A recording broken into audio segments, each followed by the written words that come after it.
Duelist Nexus drops this weekend and we're getting a broken Purrely XYZ monster. Yes, it's broken. It makes the deck much better, way more consistent, and it's a big contender moving forward. Duelist Nexus does change the meta game completely, and with an up and coming Forbidden Limited list, which we'll start discussing in a few weeks, could completely change the format, which means Purrely will just get better and better. Kashtira will be out of the format, and this deck will just absolutely crush. So what is this video? This video, I'm giving you my deck list. In this profile, I will be explaining why I'm playing certain choices, so stay tuned for that. Purrely is going to be a deck I'm going to be using in every tournament that I compete in, and I will be changing the list as we move forward, making it better and better.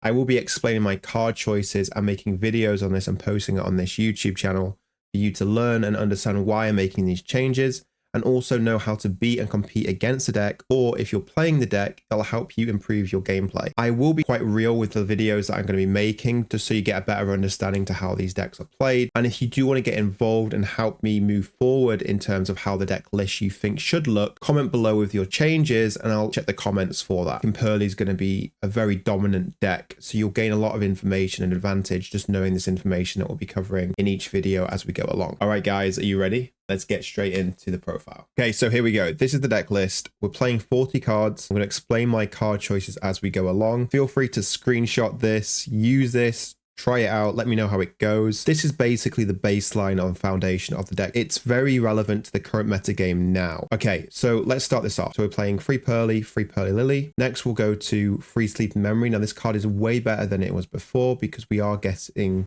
Purrely Nor, which comes out this weekend. Basically what this card does is once per turn you can discard one card, then target one card your opponent controls, or up to two instead if this card has Purrely Sleeping Memory as a material, and then return them to the hand. And then up to twice per turn, when you activate a Purrely Quick Play spell card, quick effect, you can attach that card on the field to this card as a material. Then you can set one Purrely trap directly to from your deck. So we are getting a new Purrely trap as well. I'm going to explain why I'm playing this. I don't really like it, but I'm going to give you my pros and cons to the card so you can make your own decision. Okay, so we're playing free Sleeping Memory.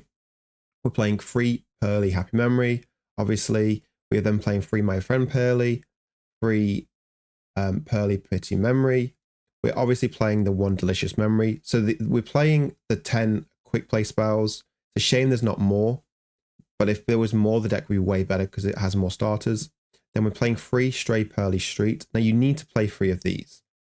The ability to prevent targeting is disgusting, and it's very, very good. It's in your favor to play 3 of these. Get true benefits of the card as well. You can attach additional Sleeping Memories to the card during the end phase. So you get additional draws during your opponent's turn because you'll get one draw from the basic XYZ, and then if you do flip the trapper, you'll get an additional draw because it's a new monster which has the current Sleep Memory attached to it. So free Purrely Lily, free Memory, free Happy Memory, free My Friend Purrely, free Pretty Memory, free Purrely Street, one Delicious Memory.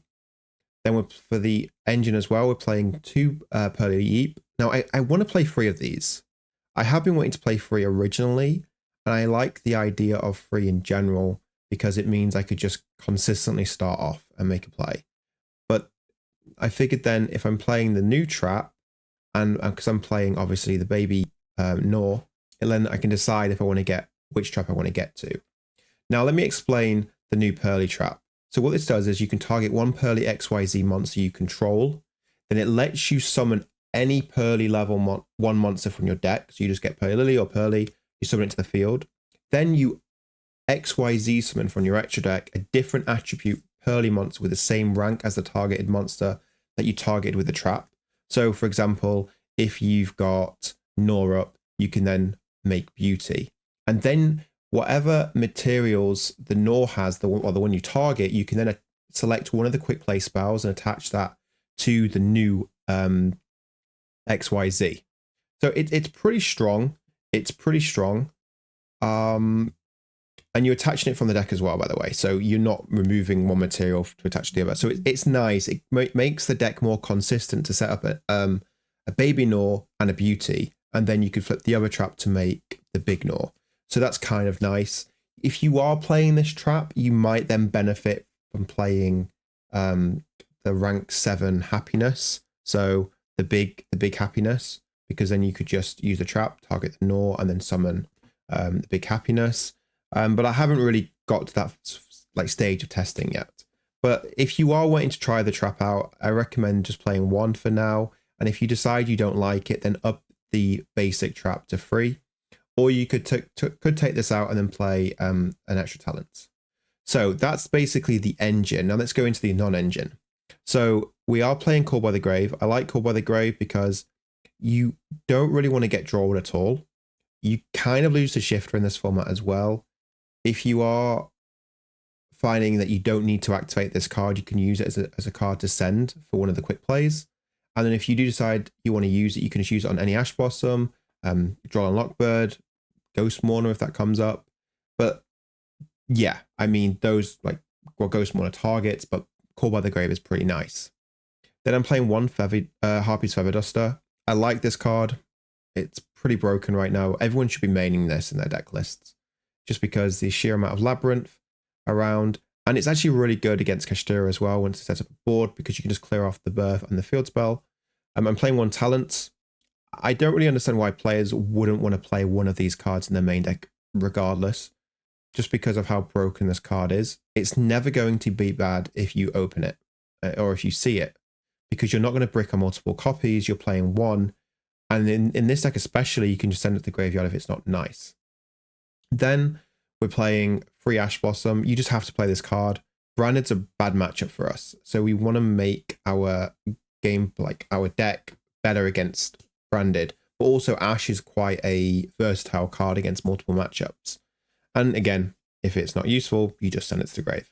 Same with Nibiru. Like, I feel like everyone plays into Nibiru. Players just don't play around it. And if they play around it, you should win from that point. So Nibiru is just a necessity in this deck list. So I definitely recommend playing it. If you go first, just discard it. But then again, it's actually nice just to have in your hand. And it's actually nice to draw when you're with the sleepy spells. So yeah, I like the card.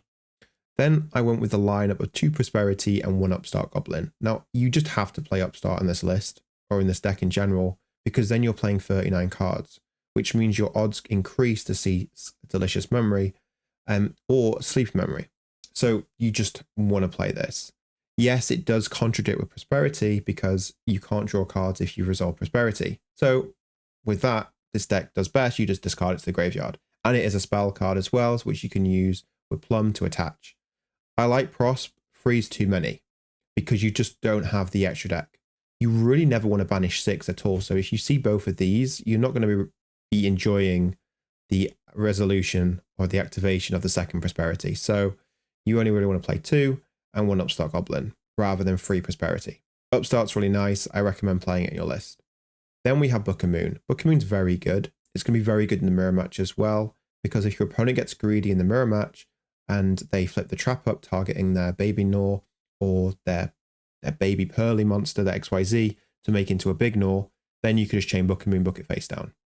You're pretty in a good position then. So Book of Moon's essential. It's very good against Kashtira. It's nice going first as well, just to set, have control. And also, obviously, it's really nice to book a monster and then go the happiness line. So I think this is probably the route I would take with the 40 cards in the main deck. Then we have the side deck. So the side deck you can change, depends on your budget.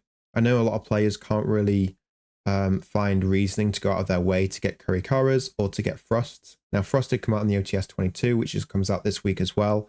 So you should have more opportunities to get the card, but it's not essential. The reason why I like Frost is because I can search in the singular Dark Ruler, or I can get a Regeki, or I can get Feather Duster, instead of me going Lightning Storm, because Lightning Storm, you need to have no face-up cards, and you will have face-up like My Friend Purrely or the Field Spell most often later on in the game. So these cards won't be, like Lightning Storm won't be very good later on. It's obviously very good when you go first, or when it's your first card that you're going to start turn 2 with in the game. But other than that, it's not great. So budget options, you could not play Frost. You could play more Dark Rulers. You could play double Lightning Storm. And then you could take the Regeki out if you wanted to. And then you could up the Cosmic Cycling to 3. And then you could just not play Kurikara. I like this. It's very good against Kashtira. It's very good against the Mirror. It's very good against Dragon Link. It's very good against basically every deck when you go second. Would recommend it for sure. Very good card. Like, it's very, very good. And it's usually a game ender as well, so it's really nice. Now the shufflers. Now you're probably thinking, why these? Okay. Very good against branded. Very good against the mirror. Now, why is it good against the mirror? If you go first and you send this to the graveyard, you need to think about it. Even before the mirror, like if you're playing against branded, you might not have the bestial in hand because you might need to send it to the graveyard to resolve your spell. So if you send this to the graveyard, you then can summon your Purrelys, make your plays, and now it's in the grave ready. So this card's going to be good against branded. It's good against the mirror. It's good against runic because you can chain it to the fountain activation of the targets and put them back into the deck. The reason why it's good against the mirror is if they go Lily effect, you can then just chain this, put their quick play spells back to the deck. And also, if you are against the mirror and you just destroy one of their monsters, then you can then get rid of the ones they target with my friend Purrely and put it back into the deck with quick play spells. They don't have them in the hand. So it is pretty nice. I like the shufflers. Let me know what you think. I do think these cards are like mandatory moving forward. Okay, then we have Free Thrust. Really nice when you go second. Pretty broken. If you don't want to play these again, you can play Dark Ruler No Mores. You could play more talents. But yeah. Then I like the line with Regeki just because it's very good against Vanquish Soul, which will become more popular. I like Regeki as a card. It's pretty strong. Cosmic Cyclone, very, very good. I really want to play 3 in the list, but there's just no space. And then Infinite Impermanence, very good against the mirror match, very good against combo decks. It's pretty fair right now. This going second, tied with Nibiru, is disgusting. So if you go second, you could just take the Book of Moons out and put these in. But I really like playing Book of Moon in general, so you might not want to do that. Then the extra deck. So we've got 2 Nor, 2 Beauty, 2 Happiness, 2 Baby Nor. Now you can play 1 Baby Nor, especially if you're going to play 3 of the traps, but even 2 of the traps. You could just opt to play 1 of these. Just remember, if you play 1 and play against Kashtira, try not to use a monster effect when Unicorn's on the field, because your Nor's gone from the game then. So you kind of really have to play 2 just for that. Then 1 Plum. Plum is nice, but it doesn't come up as much as it did before because you have more ways now to make a big Nor consistently. However, this will come up, but yeah, not as frequent. Then you have 2 Zeus. You just have to play 2 Zeus, 2 broken. Then 1 Anima, 1 Azalea, 1 Slacker Magician, and 1 Downed. Now you'll notice there's no Princess Sprite. Usually you'll find that you don't really want to commit too much now into the Princess Sprite because you're playing the new trap, or you're consistently setting this trap. So you should have more ways to consistently make Beauty and a Baby Nor than you did before, because now Sleepy Memory can turn into into a new XYZ. The reason why you want to play Slacker, it's going to be good when there's more Book of Moons in the format. Lets you make Zeus, pretty strong. Another thing with Pot of Prosperity, if you are unsure what to banish when you go first, you can get rid of Anima. I would definitely recommend keeping the Azalea though.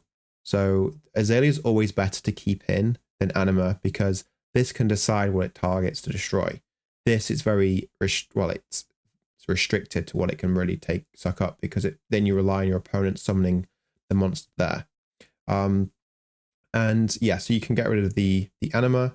You could probably go when you go first. If you could actually then get rid of the Nor, because then you should have the trap set up.